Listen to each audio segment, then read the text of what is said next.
The Story of Valentine's Day by Clyde Robert Beulah, illustrated by Susan Estelle Kloss.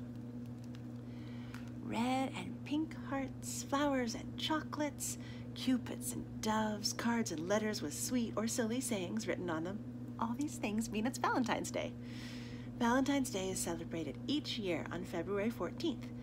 It is a day to give small gifts of love and friendship to someone special. These gifts are called Valentines. But how did February 14th come to be a day to think about love? No one knows for sure. Valentine's Day is one of our oldest and most mysterious holidays. More than 2,000 years ago, a holiday similar to Valentine's Day was celebrated in Rome. But in those days, the Romans did not call it Valentine's Day. They called the holiday Lupercalia. Lupercalia means Feast of Lupercus. The early Romans believed that a god named Lupercus protected them from wolves and looked after their crops and animals. They honored Lupercus by singing and dancing and feasting. Lupercalia came later in the Roman calendar than our Valentine's Day does, so Lupercalia was also a festival to celebrate the beginning of spring. On the night before Lupercalia, girls would write their names on pieces of paper and place them in an urn. Boys would take turns drawing names. The girl whose name they chose would be their partner for all the games and dances. Often the pair would become engaged at the end of the festivities. This romantic custom reminds us a bit of Valentine's Day today. For hundreds of years, the Romans celebrated Lupercalia. But after the Christian religion came to Rome, many Romans no longer believed in such gods as Lupercus. Still, people loved celebrating Lupercalia and did not want to give it up. So the church decided to use the holiday to honor a priest. They renamed the holiday St. Valentine's Day and celebrated it on February 14th. Legend has it that this holiday was named after a Christian priest who lived in Rome almost 2,000 years ago. Church records show that there were actually several priests named Valentine living back then. According to one story, Valentine was arrested because he refused to pray to the Roman gods. In prison, Valentine became friends with the prison guard and his blind daughter. Finally, after many years, the priest was called before the Roman Emperor Claudius II, or Claudius the Cruel. Claudius told the priest he would be set free if he gave up his religion. Valentine refused and even tried to convince Claudius to become a Christian. Claudius flew into a rage and ordered the priest beheaded. But before he was taken away, Valentine asked the prison guard to give a note to his blind daughter. As soon as the girl opened the note, her sight was miraculously restored, and she was able to read what was written on the piece of paper.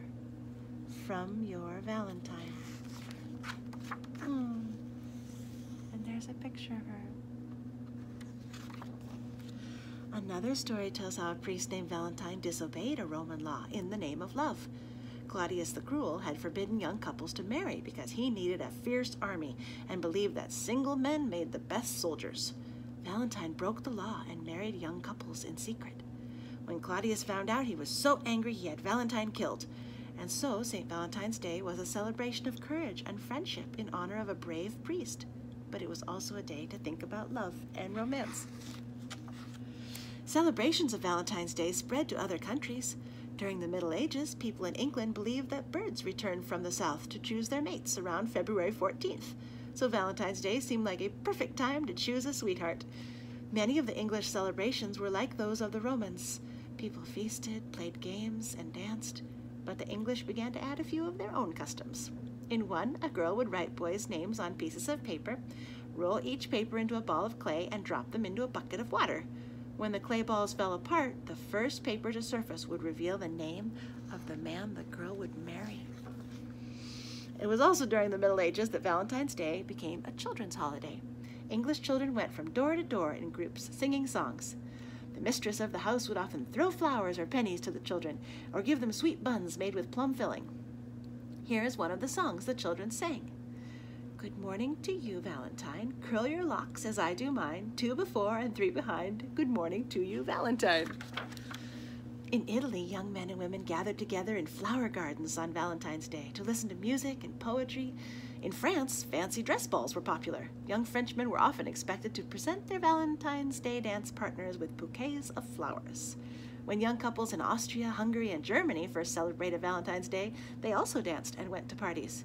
But later, the holiday became a more serious one. It became the custom for boys in these countries to draw the names of saints instead of the names of girls on February 14th. For a whole year, the boys were expected to live like the saint whose name they had chosen. The very first Valentine was written at about this time, about 400 years ago, by a French nobleman named the Duke of Orleans. He was taken captive during a war and imprisoned in a tower in England. He missed his wife very much and wrote her many love letters. Many of the letters mention Saint Valentine. One of them reads, "Wilt thou be mine? Dear love, reply. Sweetly consent or else deny. Whisper softly, none shall know. Wilt thou be mine, love? Aye or no?" As more and more people learned to read and write, they decided to send this kind of letter to their sweethearts. Soon the letters came to be called Valentines. They were often decorated with hearts, flowers, birds, and cupids. In Greek and Roman myths, Cupid was a mischievous god who flew around shooting people with his invisible arrows. These arrows made people fall hopelessly in love. By the early 1800s, many people were decorating their Valentines with satin ribbons and lace. For people who needed help thinking of what to write, there were little booklets they could use called Valentine Writers. Inside there were poems for the old and young and for every occupation, such as soldier or baker. Valentine's Day was popular particularly in England while Queen Victoria ruled the land. Paper valentines made during this time are called Victorian valentines. They were usually delicate and rather fancy. Today, people collect Victorian valentines. Many of them can even be seen in British museums. Although people also gave each other flowers and candies and jewelry at this time, Victorian valentines became a favorite way of expressing feelings of love. In England, February 14th became the post office's busiest day of the year. Early American settlers did not celebrate Valentine's Day. The first pioneers were too busy struggling to survive. Valentine's Day didn't catch on in America until the mid-18th century. Many of the first American Valentines were proposals of marriage. The popular True Love Knot and the Endless Love Knot were mazes drawn in the shape of connecting hearts that had messages of love written inside the pathways. In the pinprick style, sewing needles were used to create fancy borders by poking holes along the edges of the paper. Another popular Valentine during this time was the acrostic, in which the first letters of each handwritten verse spelled out a sweetheart's name. Handmade cards were popular in America until the mid-19th century.